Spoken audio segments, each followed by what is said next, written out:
My father was Joseph William Meyer II, a man of, he would be a first-generation American of German parents. My mom was born Catherine Guilfoyle of Irish heritage. I was born in a hospital. I know that. Just, I don't really remember it too well, but my father apparently had bought a house in East Orange, New Jersey, 487 South Clinton Street, East Orange, New Jersey. Funny how some of those old numbers and place names stick with you. Yeah. Whereas my current address, I sometimes have to stumble around trying to figure out what it is. But it was a two-story house. We lived on the second floor. We rented the first floor. There was an attic above us that somewhere in the 1920s, a room was finished, a bedroom type of room was finished in the attic, and my grandmother on my mother's side, Guilfoyle side, she lived there for a while. She lived with us for a while she was still living with us, and I guess I would have been maybe 3 or 4 years old. My mom had costumed me as a little Lord Fauntleroy. I had Page Boy Bob, and when we go out, I think I had a little fur collar, and really very elegant. And at some point, as I guess I was about 4 years old, my grandmother, without knowledge of my mother, took me to a barber shop and had me get a boy's haircut or a man's haircut, you know. And again, I know this only from stories my mom told me, but apparently it incensed my mother that this would happen. But it did happen. At this time, my father was he'd been in World War I. He'd been in the field artillery in France, as a matter of fact. They had married. I was born in 21. I imagine they married in 20. Both a little bit late in life, and I'm not quite sure how old either of them were, but apparently my father and my mom had known my mom for some years, but it had taken a while for them to cement a relationship and so on. My mom describes about well, I don't think my father was not an exciting romantic man. I think he was a good, stable German man. Well, you know, he wasn't a dictator or anything like that. But my mom tells about talking to her mother, my grandmother, about young men she was going with that she was interested in. One of the stories I remember is my mother describing to her mom about this guy that she knew who was a great dancer. And incidentally, it turned out my father never danced, but that's almost beside the point at this time. But my grandma said to my mother,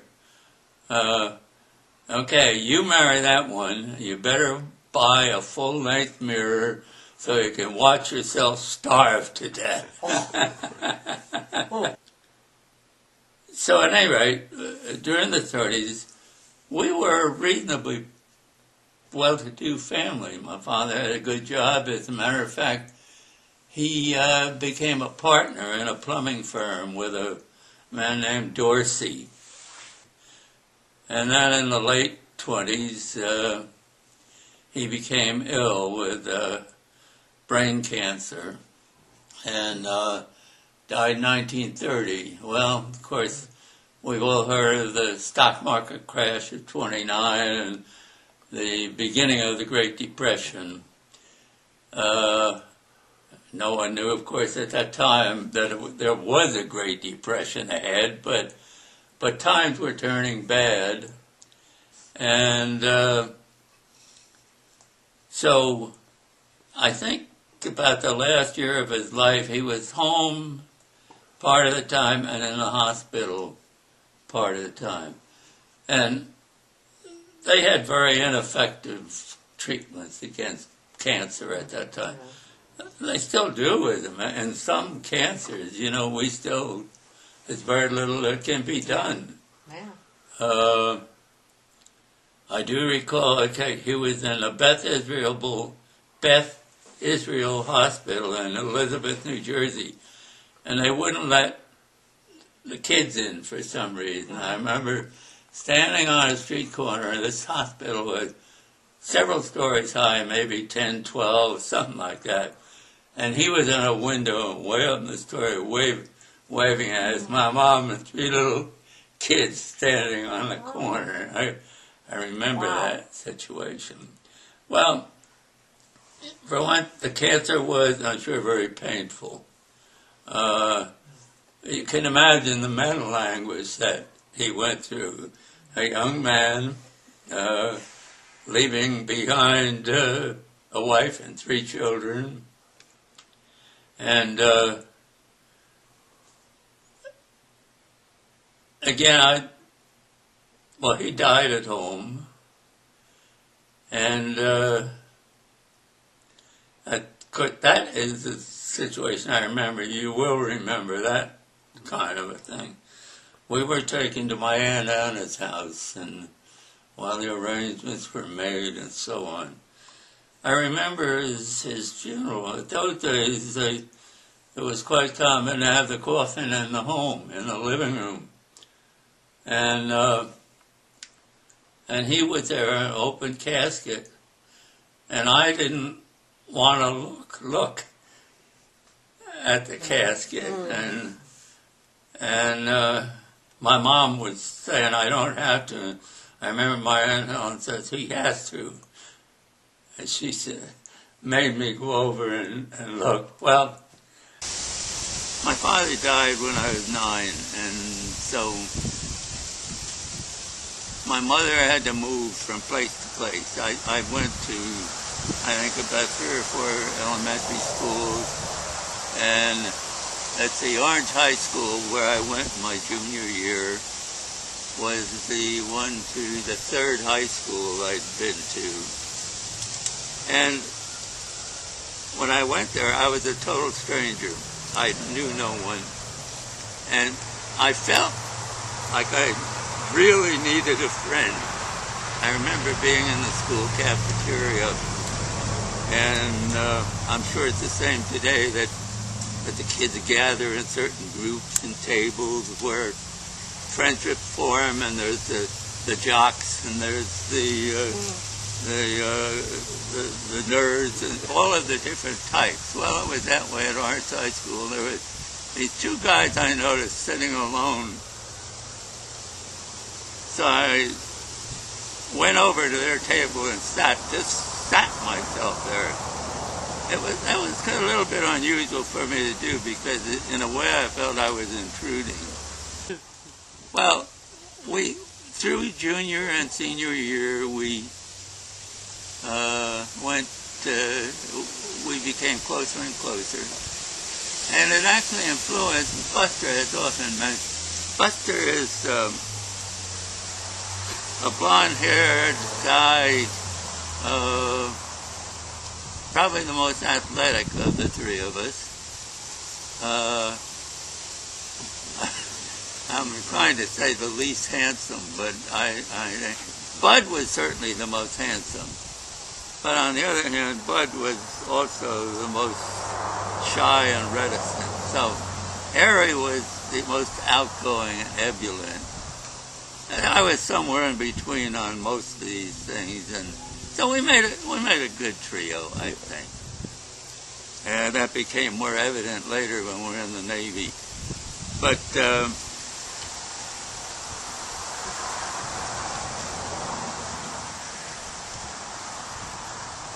during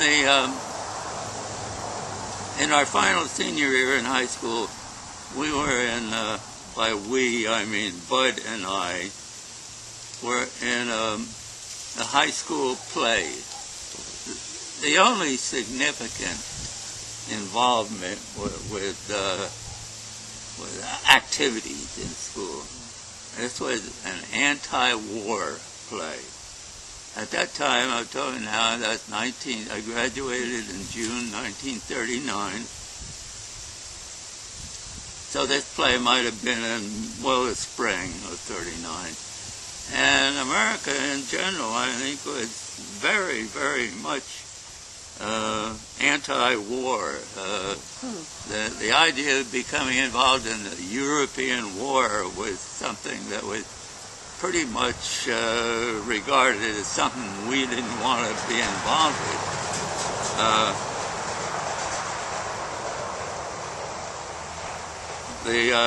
Bud still recites the speech he made. He can still recite the speech he made. He was a one-arm in the play.